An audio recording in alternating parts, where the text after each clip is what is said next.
देखो 2023 की air quality index के मुताबिक 130 देशों में इंडिया की रैंक 8th पोजीशन पर है। यानी कि दुनिया के टॉप 10 मोस्ट पोल्यूटेड कंट्रीज में इंडिया का स्थान 8th पोजीशन पर है, जहां पर एनुअली PM 2.5 का प्रदूषण रहता है। PM यानी पार्टिकुलेट मैटर इन एयर, जिसकी वजह से इंडिया में 2.3 मिलियन लोग यानी 23 लाख लोग अपनी जान गंवा देते हैं, जिसके पीछे कुछ ठोस कारण है जिनकी चर्चा हम आज की वीडियो में करेंगे। और हाँ, इसको रिड्यूस करने के क्या क्या समाधान हो सकते हैं, इसकी चर्चा भी वीडियो के एंड में करेंगे। With a chemical cocktail for human health and environment. Thick layer of smog continues to blanket Air pollution continues. देखो, सबसे पहला कारण है डर्टीनेस, जिससे काफी टाइप के पॉल्यूशंस का जन्म होता है। जैसे जगह जगह पर कचरे के ढेर, यानी बिना किसी अनुमति के कहीं भी खाली स्थान देखकर वहां पर कचरे की डंपिंग करना। और जिसका सबसे मेन रीजन है कई छोटे बड़े शहरों में नगर पालिका द्वारा इस कचरे का सही प्रबंधन न करना, जो कि इंडिया में गंदगी के प्रोमिनेंट रीजन में से एक है। और दूसरा हमारी गलती, जिसमें हम स्वच्छता के प्रति बहुत कम जागरूक हैं। और ऐसे ही इधर उधर कचरे की डंपिंग के कारण वाटर पॉल्यूशन और लैंड पॉल्यूशन जैसी समस्याएं भी देखने को मिलती हैं, जिसका प्रभाव आज तुम भारत की सबसे गंदी रिवर्स में देख सकते हो, जैसे यमुना, गंगा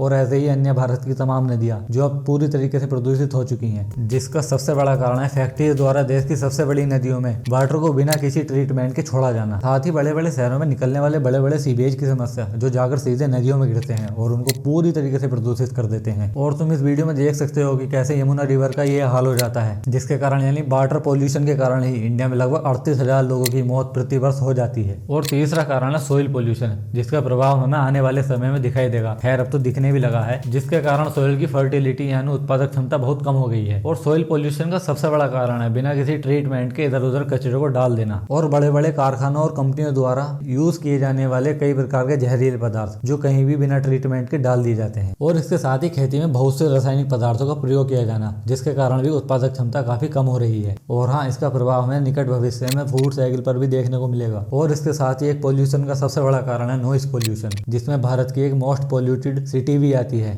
जिसका पूरे दुनिया भर में सेकंड स्थान है, यूपी का मुरादाबाद, जहां पर लगभग 114 डेसिबल तक का नॉइस पोल्यूशन है, जो कि नॉर्मल फ्रीक्वेंसी 70 dBA से बहुत ज्यादा है, जिससे हियरिंग लॉस और हाइपरटेंशन जैसी समस्याएं भी देखने को मिलती है, जिसके कारण इंडिया भर में इस समस्या से करोड़ों लोग परेशान हैं। खैर, समस्या कितनी भी बड़ी हो, हर एक समस्या का कुछ ना कुछ समाधान होता है। तो आइए बात करते हैं समाधान क्या क्या हो सकते हैं। सबसे पहले हमें एक व्यक्ति, एक समुदाय और एक राष्ट्र के रूप में हमें स्वच्छता को अपने जीवन का हिस्सा बनाना पड़ेगा। सेकंड, वही लोगों को ज्यादा से ज्यादा गंदगी के होने वाले कॉन्सिक्वेंसेस के बारे में बताना पड़ेगा, यानी उनको अवेयर करना पड़ेगा कि इनसे होने वाली बीमारी क्या क्या हो सकती है। चलिए खैर, अब बात करते हैं कंक्लूजन यानी निष्कर्ष की। भारत में इतनी गंदगी क्यों है, इसके तमाम कारण हमने पीछे वीडियो में देख लिए, लेकिन स्वच्छता को हम अपने जीवन का पार्ट बना लें तो हम इस समस्या से निजात पा सकते हैं। Because it is not important for us, ये आने वाली पीढ़ियों के लिए भी बहुत ज्यादा इंपॉर्टेंट है। खैर, आज की वीडियो में इतना ही, मिलते हैं किसी अगले टॉपिक के साथ।